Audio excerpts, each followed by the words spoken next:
So hi everyone, this is Dr. Alana James. Today is the second session in the now 8-week sessions course for people who have data and are working to get finished. And this is a good course for whether or not you're a research master's or a doctoral student, and whether or not you're doing a long paper thesis or multiple chapters, multiple publications thesis, or a 5 chapters thesis. All of those are just really variations on the same theme.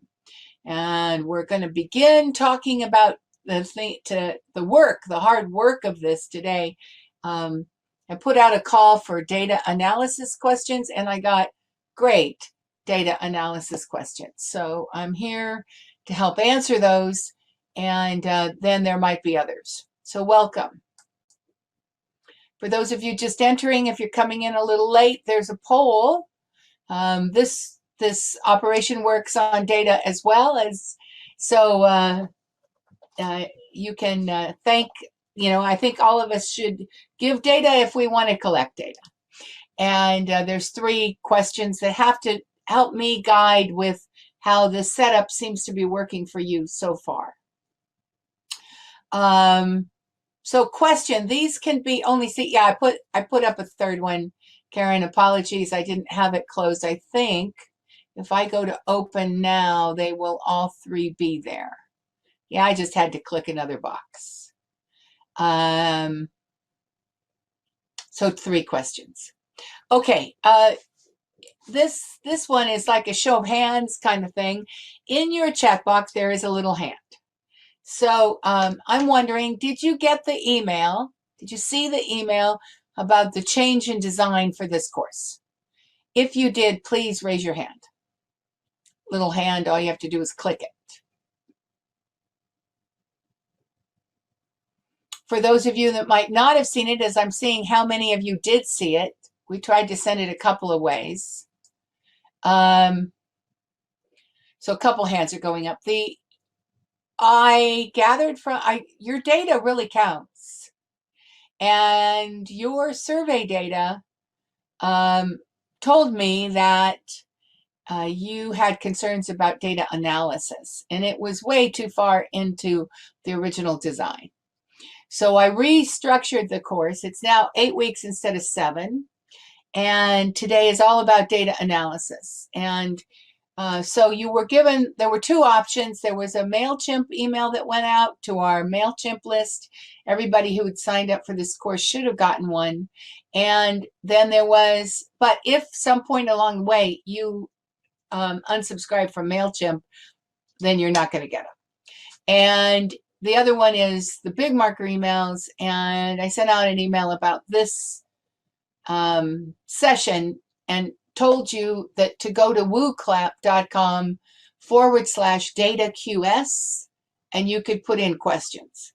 So if you have questions and you want me to, I'll go through all the ones that came in earlier, and then we'll go to, if anybody new has one, I'll just answer them off the top of my head. But your questions were fabulous, and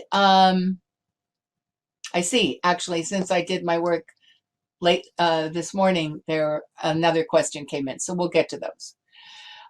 So if you don't realize that a lot of moving parts, this work started with a survey. That's the survey link. If you haven't taken it, please do. It helps us know who you are, and by knowing who you are and what your concerns are, we will make sure we hit them. Have you registered for all the sessions?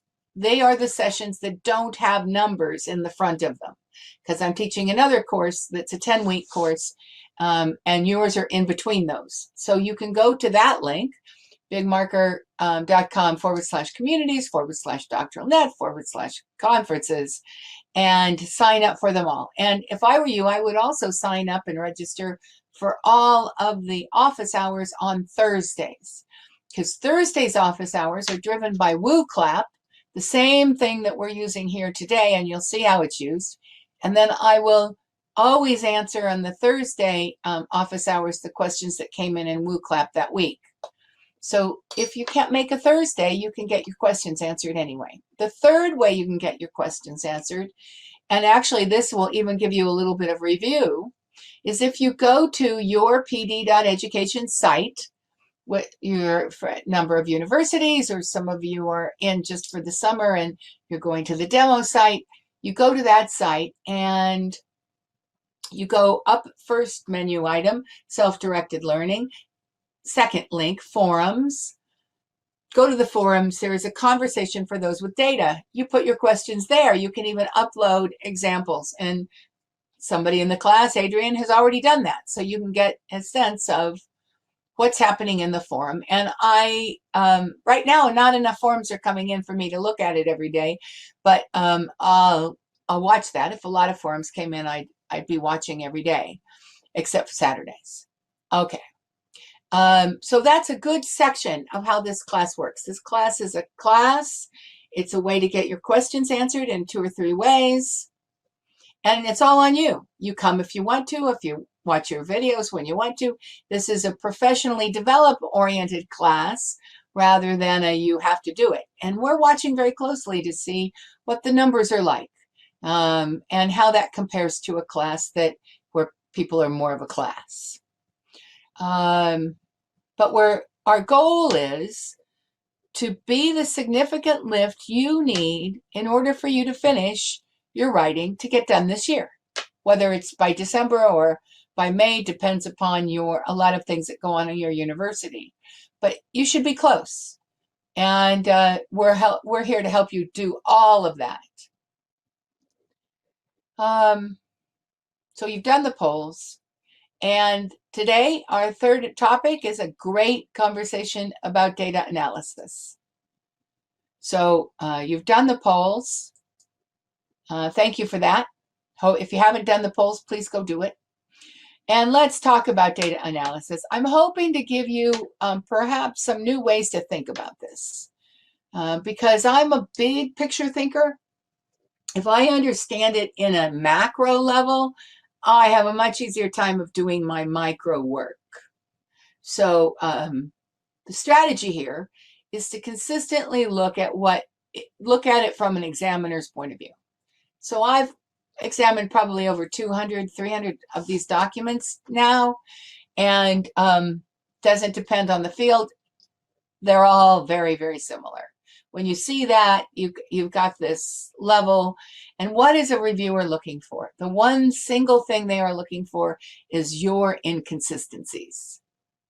So I'm going to always pin this back to what your argument is and what you say your significance is and how that's going to need to play out in the total document. So as you are discovering your results, right now you're in analysis phase, you're in a discovery phase. You have data, and every new bit of data adds to these piles of those that agree with what you thought you were going to have and those that disagree with what you thought you were going to have, those that add. You're sorting your data, you're putting things in new piles. And each one of these piles is driving your results, but it's also driving your argument. So that's what this slide says.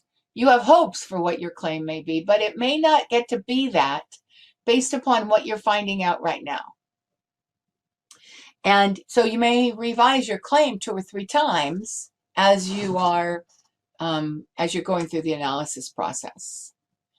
So 2 basic pots. You're looking for that. You have ideas.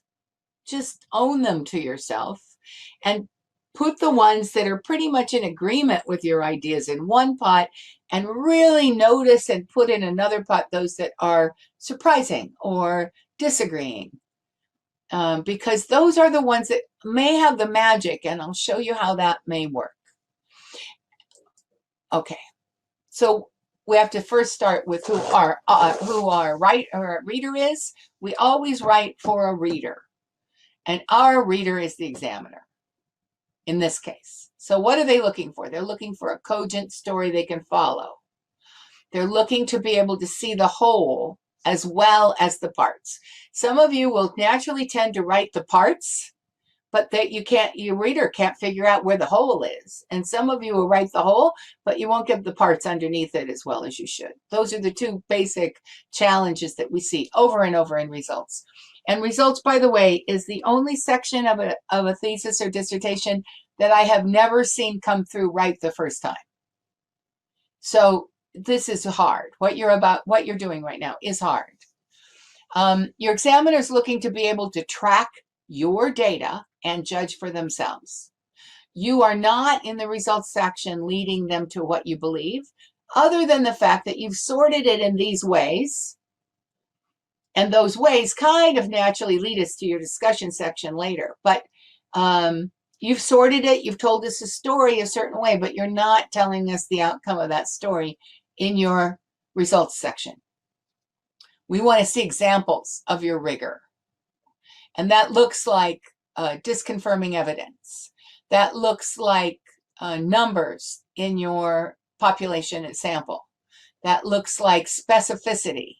That looks like if you're proving a model in SPSS, that you've also done the AMOS work to look at that model differently. And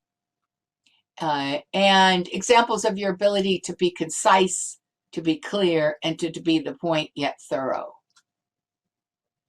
So that's your list. You might as well pin it out, put it on the wall. That's what you judge your work by. Am I these things? To what extent can I do these things better? Okay, this is how WooClap is used. This is a WooClap. When you put in your questions, I get them in this lovely blue and white setting. And so what I've done today is I've put up WooClaps and I'm thinking out loud and I'm giving you pictures of how I see the big picture that this question comes under. And I'm going to start with this one. Data analysis. I have a discrepant case, and I do not know how to write it up in my data analysis. Please advise. Okay, so first thing to say about your results are they are very matter of fact. You have these two piles. Your particular teeter-totter looks like whatever it does. What you thought was going to happen, what you think your argument is, how you think this is going to go, and then you have these discrepant cases. One, too many. You may be, so first thing I have to say is the one on the right is not any worse for you than the one on the left. You're reporting this in a very matter-of-fact way. If you actually thought something was going to happen and you got it completely different, your data said something completely different, it didn't disprove your null hypothesis, it suggested very different things, people told you stuff that you had never considered, it didn't go at all with the lit, it's a completely amazing story, but not exactly what you wanted, or your whole experiment went out the window because it failed, not a problem. As long as you write it up well, you are doing good things for your field by showing the bad things that happen, the mistakes, the result. Those results actually can drive our field more than the ones that drive our field forward. In fact, many people have won a Nobel Prize based upon showing what didn't work and why. So it doesn't matter. You've got these two piles, you're reporting them in a matter-of-fact way. So to answer the question, and I'll keep answering this question as we go because discrepant data is part of this picture. So the first thing I have to say to this person is, how do you write it up? You write it up in a very matter-of-fact way. These things came together and they sorted under my questions this way, and there was this one case or these multiple cases, and they tilt the picture this much. This is what they said. If I combine multiple theories for my conceptual framework, is that also considered a form of triangulation? So I will not need multiple data triangulation other than just interviews. Okay, the thing in the middle is conceptual framework as seen by Ravitch and Reagan, page 10 of Reason and Rigor, which is the book that I refer to when, this is the first edition, that I refer to when I talk about conceptual and theoretical frames. I think they actually answered the question, the conceptual and theoretical frames, big problem for a lot of people for a long time. They wrote a beautiful book about it. And on page 10, they say, in our view, conceptual frameworks are composed of three primary elements: personal interests, topical research, and theoretical frames. So I see it this way. You go out into your field, you do some topical research. Of that, you cone it in because of what interests you. And the more you understand your lit, there's also another hone in there about the gaps in the literature. And then at some point, there's a theory, a theoretical or a philosophical component that drives how this goes together. Small, but important. This person has three theories working together. So I'm assuming that they actually work on the conceptual frame, kind of like this drawing, that they house it within these three theories. And if you go to the pd.education site and you type in Boje, B-O-J-E, you'll see that we've done a number of, we interviewed a particularly amazing man who's a professor emeritus, and he, in the last video, he talks about his philosophies, a philosophical background to a storytelling science, and you'll hear an explanation of a theoretical framework that is vast and intricate. So you don't have to have one theory. You can have a lot of theories. It's not uncommon. You can be moving a paradigm too. You can, paradigmatic theoretical discussion can go on. But this has absolutely nothing to do with this. So to answer the person's question, whatever you do in your theoretical conceptual framework does not define what you have to do with your data. Not at all. Now, there may be specifics out there. You may be able to come back to the forum on the pd.education site and said, this is the specificity of my conceptual frame, and I'll see that there's some wiggle room for you there, and I'll have a conversation. But just off the top with that short sentence, no chance. You have to. So what is triangulation? We'll get, so this other questions came up about triangulation. Do I always need triangulation for qualitative research, such as a case study?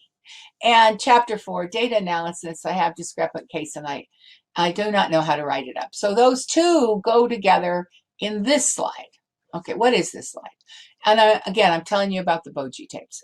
What Boje said was that qualitative data, we don't go out to, in fact, he doesn't believe in the qualitative, quantitative mixed methodology segmentation. He thinks we're out there in the world trying to figure out something. And that something is a story of what he calls a story about a totality. So you have a story. You have something you want to tell. And you've defined it a certain way. And you go out and you get your data. And you get 3/4 of your data agrees with that story. And so the story you want to tell here is defined by your red circle around the data sources. But then you have this darn discrepant case.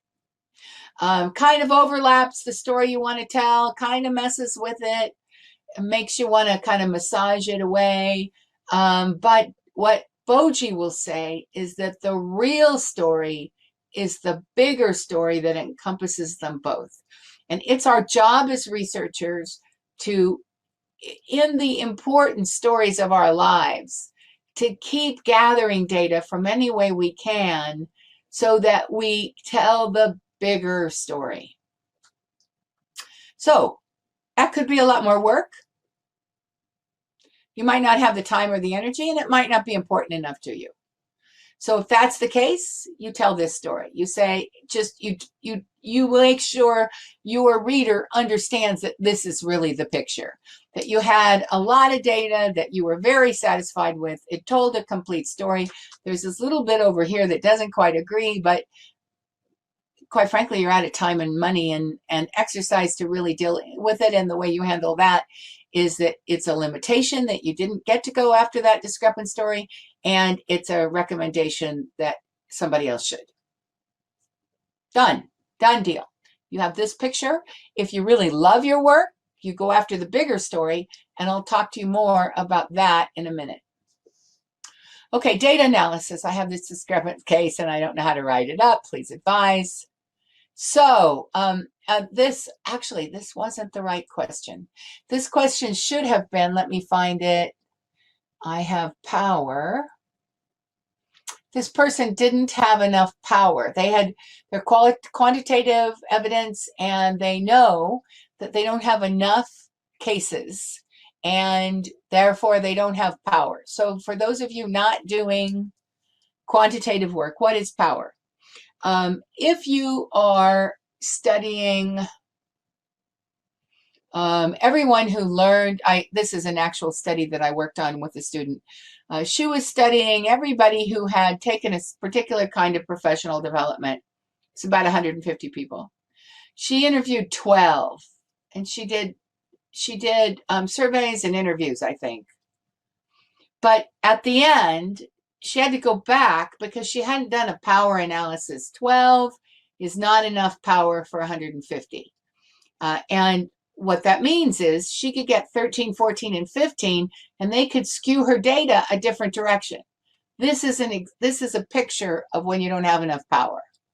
The story you want to tell, all nice, defined, but the story you can't, the real story you can't tell because for whatever reason, you don't have those cases out there and you don't have that data. So that's what power amounts to, and how you handle it is you own it. It's a limitation. The study does not have statistical power. Therefore, it can only be this much. We are getting a glimpse of something, and we strongly recommend that other people do something that gets more power. And we tell in the limitations why this person that wrote the question said that it couldn't go after more data for whatever reason wasn't said. So you put that as a limitation, that more data really was needed because of the power structure. You report what you've got, warts and all. That's the important part. You're not going to get, in fact, if you do a good job of your warts, you'll be, it'll be good. So you don't try to put them under the cover. It's not like a test where you can be wrong and other people, no, it's not like that. This is just research. We are unbiased. We know that sometimes things go completely south. Do a good job of telling the story that goes south and you'll be fine. Okay. I'm a little confused between the results section of qualitative and quantitative research. In the qualitative results section, I was told I also need to have my own interpretations. How are those interpretations different from the discussion section? Okay, what I don't know here is the language that this person was told in. So if they were in fact told interpretation, the short answer for this is that in qualitative studies, you sort your ideas into themes and you say, I have a whole lot of data, but it looks like it kind of falls into these camps. And within these camps, I can talk about these things, and this is what the data said. That is, the word interpretation there should not be any more than that. It should be sorting into camps, telling people why the camps are together. It's not one big blob you're giving your reader. It's sorted out into making some kind of sense. A lot of times that sense is in relation to your research questions. So a lot of times I ask this question. These are the things that kind of go with that question. I ask this question. Those are, but I don't call those interpretations. I wouldn't use the word interpretations. I would say you keep your interpretations to your discussion session. That I don't want to see what you think your findings are in your results. I just want to see your neutral data. Now, I'm one person and I've done a lot of this work, but there are others and they will disagree with me, and we will end up being on the same committee together. And then in the committee, we will have this conversation and I'll say that and they'll say the other thing. It's the way this world works. So if your supervisor has told you to put interpretations, here's your choices. You can decide for yourself if you want to. If you like the model where you keep the data, the results nice and, I'm going to say clean, neutral, just data, and you like the model that it's all in a discussion session, then you go find people out there who have said that's the way you do it. Because there are people, in fact, my book, How to Write a Dissertation Faster, published by Sage, will tell you that. So you go find people that tell you that, and then you take them, then you write it the way you want to write it. And when they say, I wanted interpretations, you'll say, then that's when you learn how to defend. And how the way defense works is somebody important says to you, why didn't you do this? Or I wanted it this way. And you say, I thought about that, but then I did more research. And for instance, in this book, this author says such and such, and this works for me because. So you've not only done your lit research, but you have a reason that you're going to break the rule that's back. So it's backed up in lit and it works for you because. Those are the two sections that make it defensible. And good peer review backs down when there's good defense. I'm going to get to that. I'll go through the chat as I come back later. I won't take it on today, or at this moment, but I will take it on later. Okay, the second question, but there is also this question of results section. We're going to get to that. I've written my methodology chapter as part of my proposal. Okay, so be aware. Yes, you might have written it for your first 3 chapters, but you will be at least massaging it differently now. I've started to analyze my data. I have a couple of questions. In writing the results, please provide some guidance on how to write about every single result, but frame them in a way that is coherent and provides the picture you want to build. When looking at results, so that we can show, these are really good questions, by the way, really keen questions. So we have, so when looking at results, so we have to show the counter perspective. Yes. How much detail do I get in when providing that counter perspective? And I'm worried I'm going to have a crap ton of data and not know what to include and leave out. That's a very good worry. We all feel like that at some point. And final issue, do I put full results in my appendices if you're doing quant? These are really, really good questions. And they take me back to the big picture that you are crafting an argument and a cogent story all the way through. So do you put them all in? No, not if they aren't part of the cogent story. Some of this will be your golden thread. Some of this will be your claim and your argument. That's what you want the reader to take. Then you might say, and you can do it in a lot of ways, you can put the other stuff, the small stuff, you can have it in an appendix. You can just leave it out. You can have a conversation with your supervisor about what they recommend. That stuff may actually build really nice journal articles later, but right now it doesn't tell the big story, and you're about telling the big story. So let's see what this looks like. So my question to all of you is, and this is an evolutionary question. When we first start analyzing our data, more or less we just stumble around with it. And then once we begin to really get something, we are then plotting where it's taking us, where our argument is changing, how it's changing our chapters, that kind of thing. So some ways to get from the stumbling around stage to the plotting where you are going stage that very directly impact on this question of showing the counter perspective, how much detail, worried that you'll have a lot of data and not know what to put in and leave out and not have it all clear. So your research questions are good guides. I'll just back up. You've sorted. It's all about your sorting. So say you've sorted like this. You have the data that agrees with where you think you're going to go. You've got the data that disagrees. You've said, you've kind of thought to yourself, using that last slide for this person's question, you bundled, this sort of fits, this doesn't fit. Do I want to go to a really big story, or if I don't want to go to the big story, why don't I want to go to the big story? How do I handle the discrepant data? You've sort of figured that out. And all of this is in relation to your research questions. So when you get to that stage, you've got that drawn out. I've given you drawings today because it may be helpful for you to draw out what's going on. What I always say, if you can draw it out well, if I can understand it in a drawing, I will understand your words when you talk about it. If you just write it and you don't draw it, your words may be a bit more confusing because you don't actually know how to put these words together. This is the first time you've done it. So research questions, under each research questions, what are your data, and then what's the discrepant data? Get some feel for that. Get some, if you have qualitative and quantitative data, how do they go together? How do you map them? And does some of the data go nowhere, like that one at the bottom? Well, then you don't report that. If it goes nowhere, it literally goes nowhere. So you're organizing and you're redoing, and I'll show you how some student did it. This is what Boji talks about as far as gathering the whole story. He says, if we want that big circle, we need to go after that big circle from the very beginning.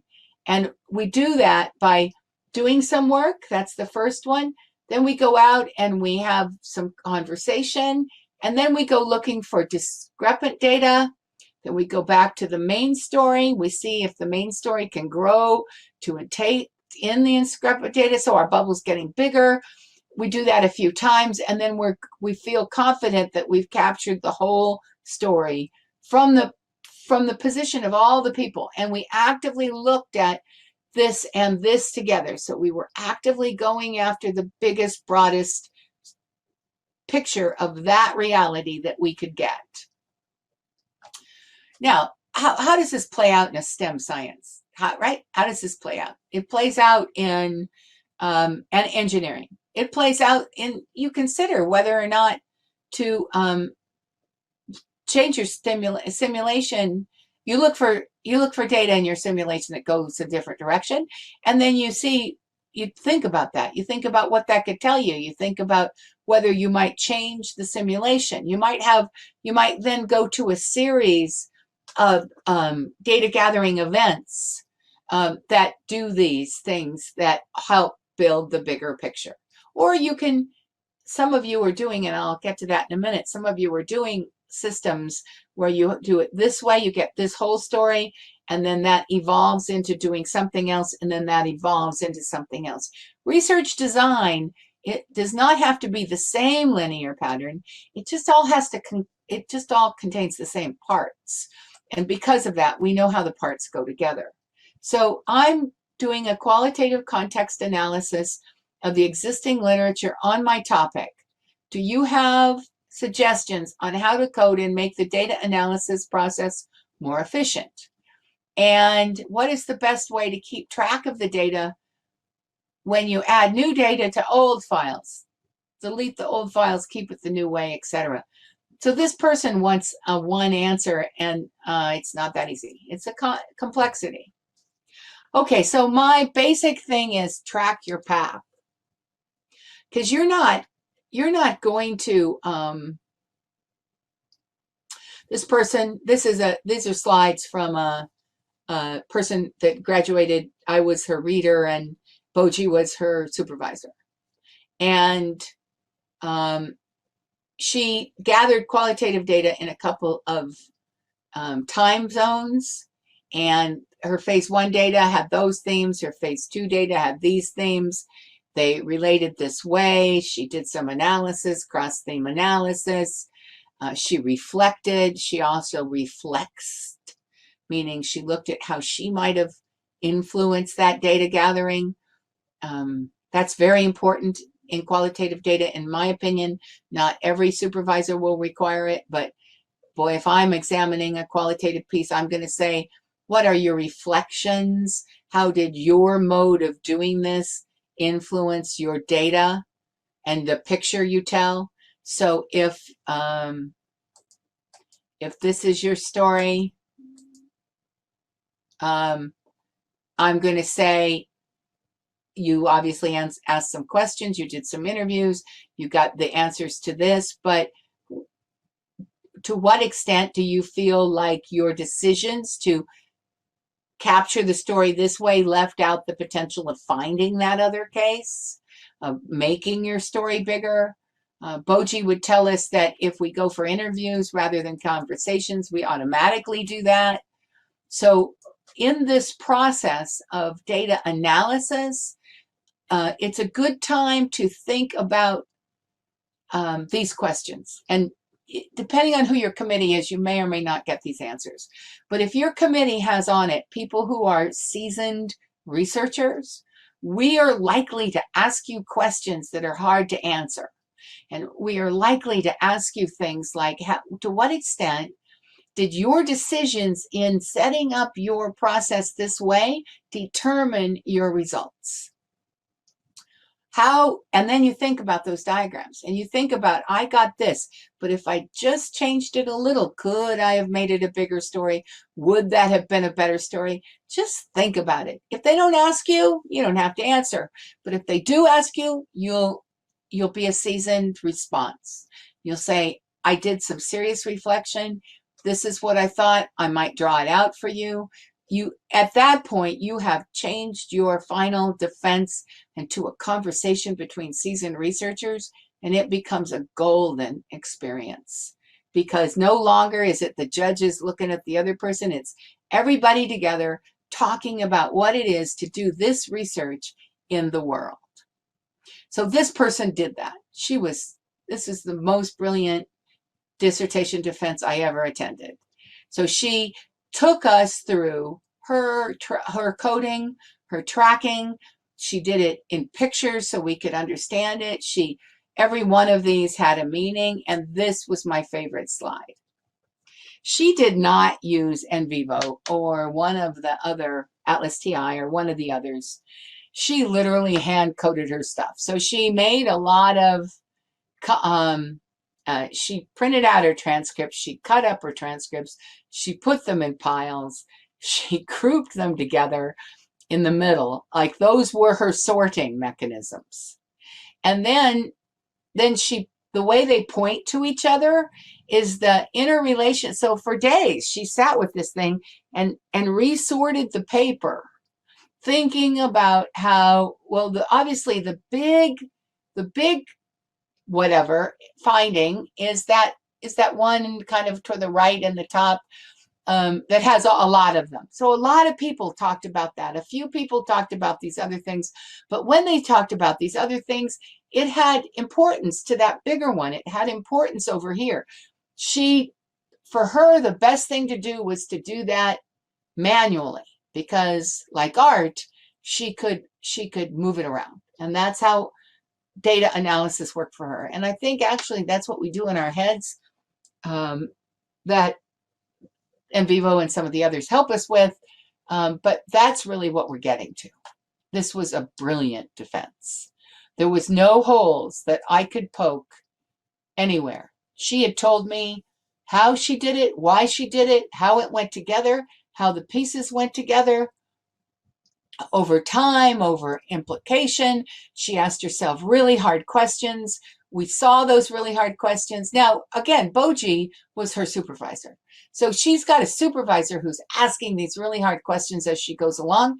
And in order to meet his standards, she does this work. But she ended up co-writing a book with him. Fabulous work. Okay.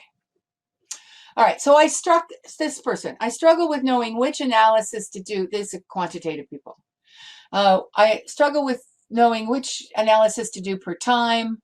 There seem to be a whole lot of tests to run, which depends on the particular problem. I have trouble picking the appropriate statistical test to analyze my data for significance. both recognizing the names and analyzing the data itself to make sure it doesn't violate any of the assumptions inherent to any particular statistical test. Okay, so significance is very much field dependent. And how our fields define it,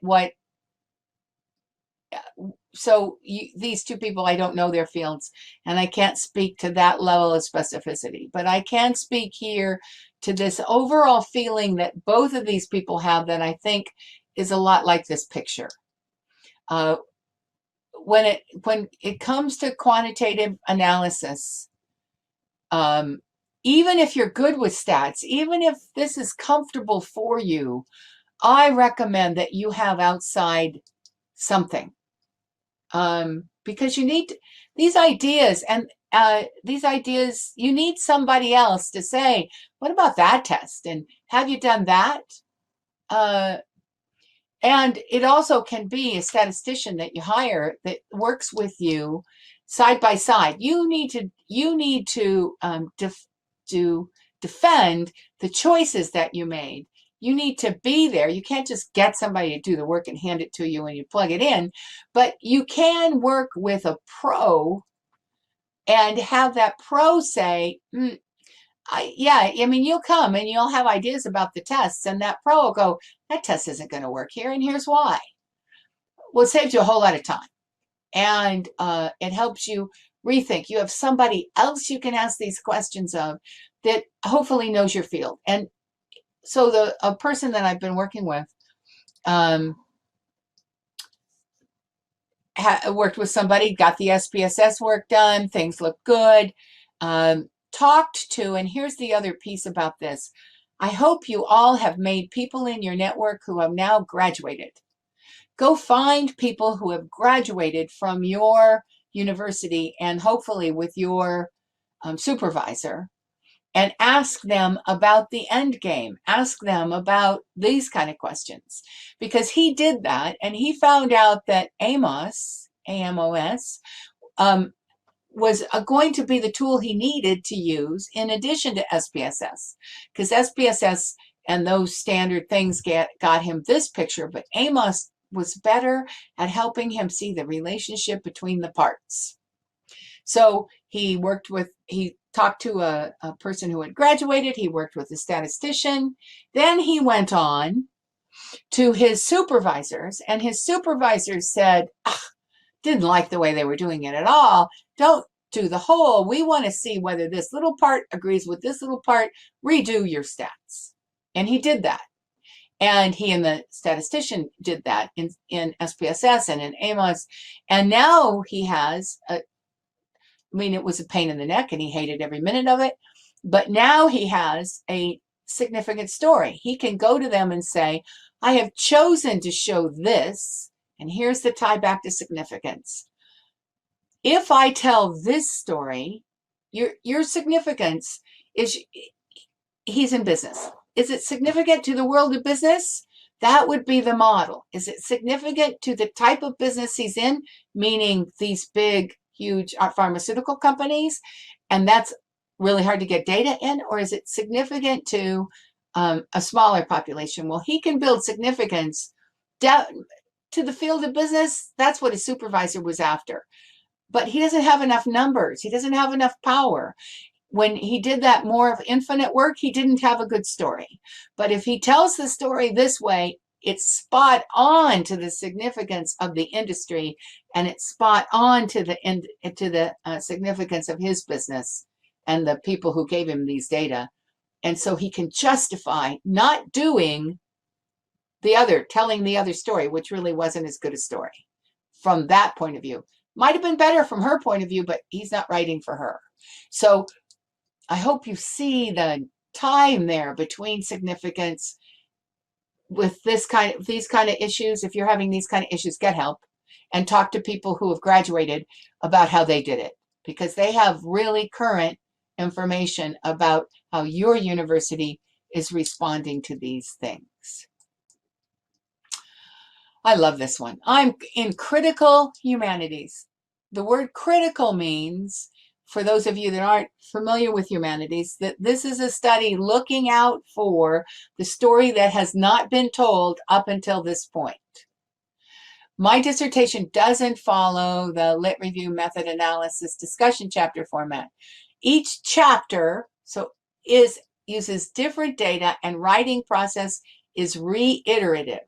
I'll show you in a picture. So I do not have all my data yet. I collect and analyze data as I research and write. Do you have any advice for this type of data analytic process?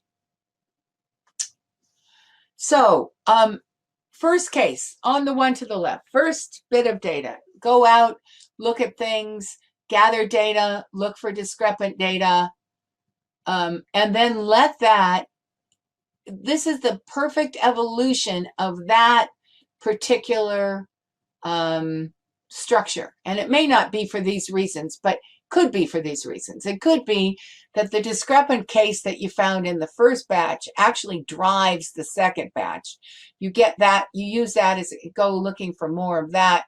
You find a discrepant case there, which makes the importance of a couple of the other cases get more important, because so you begin to have shifts in size. The story that you tell is the red, but notice that as you go, it's bigger, it's closer to the story that is the green, that is the big story. And that's the reason behind this kind of design. Now, what are my hints about doing this work? You have to be, it will drive you nuts if you don't have it really carefully in your head. So you might draw as you go. You might, you have to be able to tell other people how this works. So if you can build something like this and then know where you're going, it'll also help you. You have to have those cases and whatever your data is, you have to encapsulate it enough that if needed be, it can jump from one chapter to another chapter, or expand or diminish in size. So your organization about this has to be good. Again, for me, I'd have to draw it. I'd have to know where I was going. I have to draw it. And then I'd literally have to have folders, and I'd have to have duplicate copies of folders so that like when I had, if I had case 4 as part of my first is discrepant, I'd have to copy case 4 in, and the other two go to the third case over on the right. I'd have to copy the others.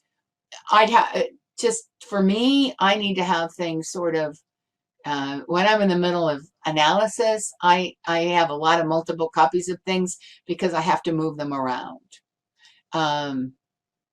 Yeah, so this is actually, this is sort of similar to the research we do. If I were to take a big macro level on all the years of data we've collected with Doctoral Net and PD education, we would end up probably drawing out something like this. This is work you do if it's your whole career too. This is really excellent and fun work. Okay, needing to help validate my instrument. Additionally, the data has been collected. Just need to structure and create my analysis plan. Okay, this one drove me a little crazy.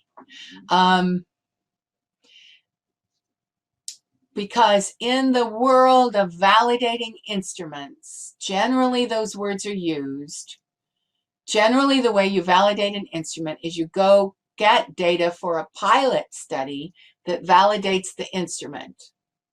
And then you, maybe that's it. Maybe that's what this is. Maybe this is the data to validate the instrument has been collected, and he or she just needs to structure and create the analysis plan. Okay, then we can do that here. Or it could mean that there's a little cart before the horse going on here, and the final data has been collected, and then you try to get away with an instrument that hasn't been validated, because you can't actually validate something and use that same data for your final. In most cases, it depends on what your supervisor would allow, but you have to go back and really sort out there, because you may have a political mess. And here's what so that the document at the URL at the top is what I'm citing here. Validity. So what is validity? First off, is it externally valid or is it in content validity? What is the validity? Format wasn't in the question. So it's asking whether or not the instrument measures what it's supposed to measure. So as a process, validation includes collecting and analyzing data to assess accuracy of an instrument. If that's the data he or she has, then spot on. And then the next question is it getting externally, saying that from this instrument you can generalize from the sample to the population? It's pretty hard to do. And then content validity, is it actually getting at the questions that you want to get at? So I gave you the link. And then here's the thing. Different standards of validity across different fields. So I looked up and there's 3 here. There's medical validity. That'd be probably good for any of the STEMs and engineering too. I mean, they had a lot of similarities there. Evaluative program evaluation is its own thing. And to be a valid evaluation, pretty tricky stuff. And it's probably good to consider if you're in any of the humanities. And testing validity also is there. So I think I didn't answer that question as well as I think those links will. Okay, so before I get onto the homework, I'm going to look at the wooclap.com data QS, and then I'll look at the chat in that order. Okay, so let me see where. The first new one that came in, actually, Adrian, I think you'll be able to help with this. They ask, can you suggest some resources for learning how to use NVivo? And I think we have the best person. I think, Adrian, if you would put up some links, I will put them, I will read them out loud if the person who asked that question is watching by recording. And if they're here in the room, they can get them from you, because she had some beautiful links that she shared last year about learning how to use NVivo. When articulating the practical significance of my research, do you have any guidelines that I can follow? Yes, significance, again, at what level, to how many people? So that the significance you're claiming in chapter 1, if you're doing a 5-chapter, the significance you claim anywhere, anytime in your argument is how you articulate the practical significance of your research. This is important because it helps this in this way. This is important because this population who is in that significant area will understand it and do these things. So, and then I would break practical significance into kind of big, medium, and little. I'd funnel it. So some things are significant, practically significant in that it's just a generally good idea, and we should include that in everybody's practice. Should just think about this. Like an example of that would be reflective practice. It's just good. It's just good everywhere. Everybody should think about doing it. So that's soft, practical significance. Others might be very practically significant, like in engineering. If my simulation showed this field could use it in this way, or this tool could be redesigned and it would be much more whatever. Or that's very practical. That's a small practicality. So again, I don't know the field of the person that was writing, but so basically, to what level of your significance in the world are you writing is the first sort, and the second sort is soft practical or finite practical. And then again, I'm just a drawer. I just draw these out, and then I know where to go, and then I put them in that order, and my writing would be easier. Also, I will say this many times as I think of it. When I write in this way, I don't write typing first. I draw, I organize, and then I talk. And I use Dragon on my phone, and I even go for a walk, because when you talk, you can look up and you can access your prefrontal cortex, and your thoughts will have greater clarity, and they'll be organized better. And then you can take that as your rough draft, and it has a lot less pain involved than trying to type in your ideas. When we get to this level of our work, our brains hurt when we think this hard. So that's another thing I would do with this practical question, is I'd sort it out in my head and then I'd just talk it out. I've written my results using narrative inquiry. However, my chair told me to cut half of what I had written because it was way too long. How can you advise how to cut so much text and still tell the full story? That's a beautiful question. Beautiful question. Thank you for asking. As we get to be more of an expert in anything, we use fewer words. So my first go round of this would be to talk it out, to draw it out, to draw to take what you have and then draw the pictures you want people to see, and then talk those pictures out and see what isn't there anymore, what doesn't need to be there, because the crystal was there. It's an evolutionary process. The way I do it when I write is that I draw, I do that in PowerPoint. I draw physically, I do it in PowerPoint. I talk things out. I revise, I go back and forth between them. And then, in fairness, I've been doing the same research for a long time now, and I've been telling the same stories at different places for a long time. And I now am fewer words, even though the people who work with me would say I use a lot of words. So it's just part of your process. Just enjoy that, actually. Just allow it. Just kind of be at ease. Okay. It's not like, oh, I have to get rid of half my words. It's more like, I have a beautiful story to tell. How can I tell this story so it isn't so long, so that people will listen to it? What's the most important part of my story? If I know the most important threads that I can't let go of, then I can judge everything else against those threads. And it's easier to say, no, you weren't so important, because this is really important.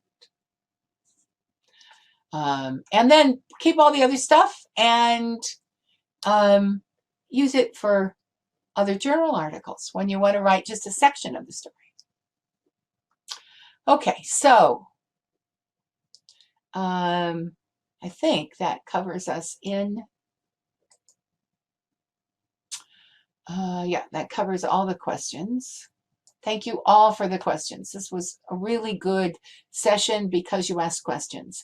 So from now on, every week we'll have a woo clap, and I will do this to your questions, because I think that's the best way to absolutely ensure that I help you personally get done. And then I'll throw in the things I think are important as I go as well, of course. And most of those things are covered in the website.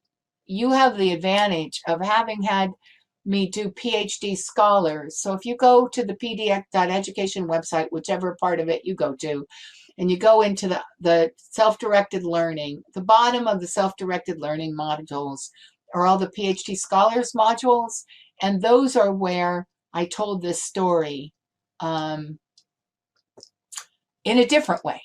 So you have a lot of other things that will tell you the background, and then we can get to your particular questions. Okay, just enough time to finish up, and then I'll get the homework. What I've noticed about my own data analysis is that seemingly inconsistency in some of the empirical results actually speaks in favor of the argument I'm advancing. That's a nice thing to notice. Good for you. Lucky for you. And that's the kind of thought that comes when you've done a lot of thinking for a long time. Can we define interpretation as our own logical way of sorting and organizing and analyzing data, and discussion as our points of view in relation to others? Yes. If we go back to that first person who was told they had to interpret, then I would define interpretation as sorting and organizing, analyzing data, and discussion as my point of view about what it means. How I tie that together in an argument. It's the warrant. Discussion is the warrant of the argument. Only include analyzed data directly related to the RQs. And yes, that would be a way of cutting off for people who have too much or are trying to sort out the ones from another, is to only include the ones that directly relate, to make a note somewhere, maybe in the recommendations, that these other side adventures came up, but you didn't have time to pursue them. Maybe other people would want to pursue them. And please, and Adrian's getting us links for In Vivo, so hang out for that as I go to the homework. Okay, so whether you're in qualitative, quantitative, or still analyzing or writing, all of it's the same this week. I would ask you to take some time to play with the ideas and the diagrams in this webinar and sort out for your own self which are useful and how you're drawing them out and putting them together, like in the one that is slide number 20, and you have the slides in your handouts. I would also ask you to build your argument with the analysis you have so far in mind. Next week, we're going to talk about arguments. So I would suggest you go to the journal, or to the forum, and you put your argument up. And I'll use those as possibilities for data when we talk about arguments. And what evidence do you really have, and how does that discordant data open up the possibility of the bigger story? Map out your headings for the results section if you haven't done that already. And if you're interested in feedback, put them up in the forum, which I've given you the link. And any questions you have about argument or any of this, really, but definitely next week we're looking at the results section. Do I have that right? Let me check. I thought in my head we were doing argument next week, and how I put that together. Maybe I did it. So wrong link, of course. Going to this one, and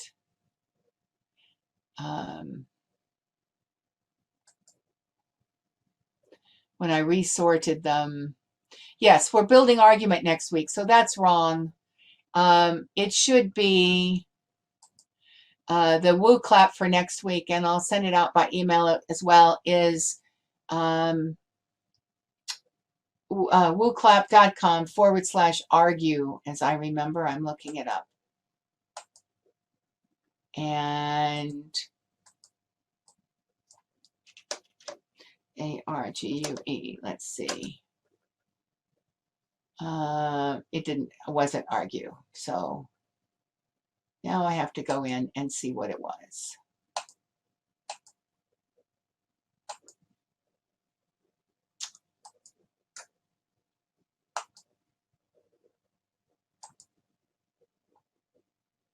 It was argument, /argument.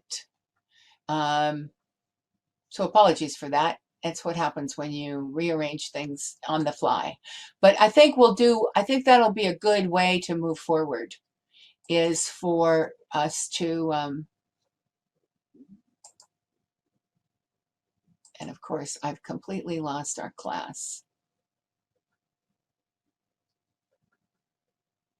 Too many pumpkins open.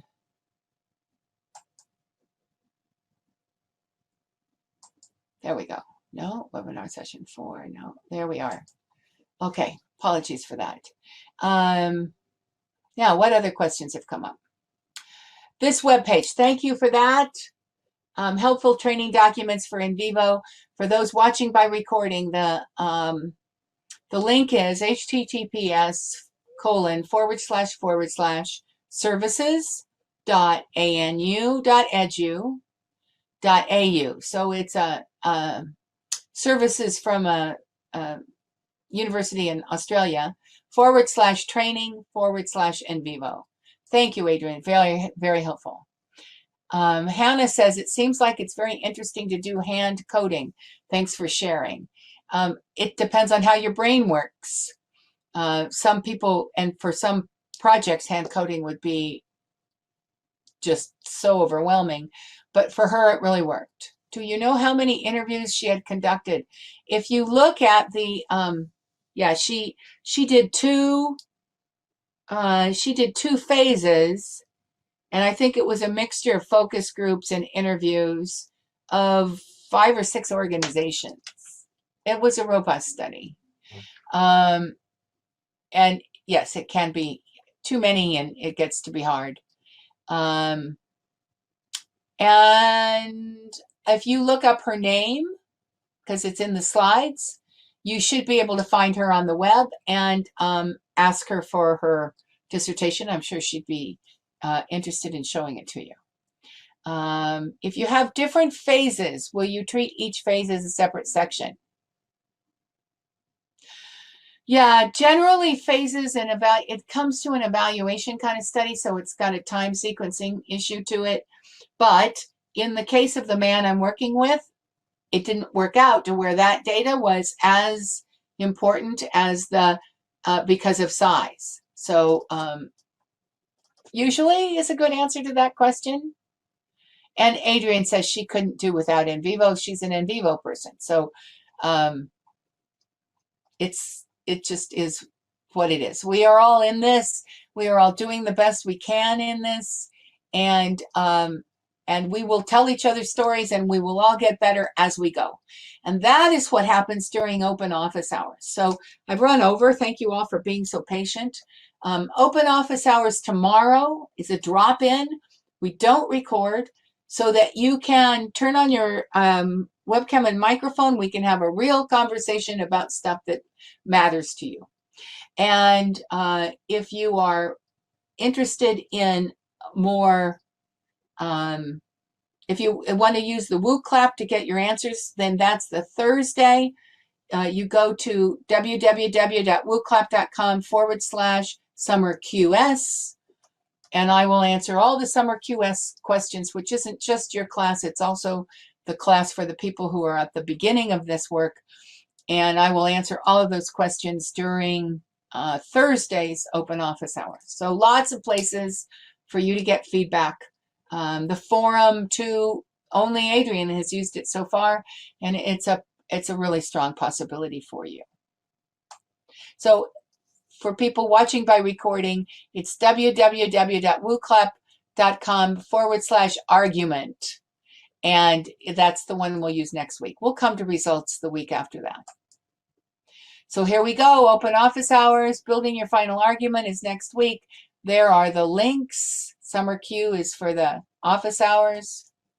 And please don't hesitate to go to this link, SurveyMonkey / and just every week if you need to, and if you want to, just as you have a sense of how this was, and be reflective and tell us what you're thinking and how we can be better. That data is very important. Okay, so, and nicely that somebody caught Tanya. It's Tanya Henderson Wakefield. I know she's on LinkedIn. I know she's a LinkedIn person with me. And you can tell her that I'm showing her slides as being exemplary. That will please her. And she's a very good woman. And then I know I'm not at the data stage, but just listening to the discussions here is invaluable. Makes me aware of issues that I might come across and gives you a better perspective. I found that doing these 2 sets of slides back and forth is making me tell people some of the slides from today are sneaking into the slides tomorrow, just because I think people need to have a picture of where you're going as you go along. Woo! So, anything else?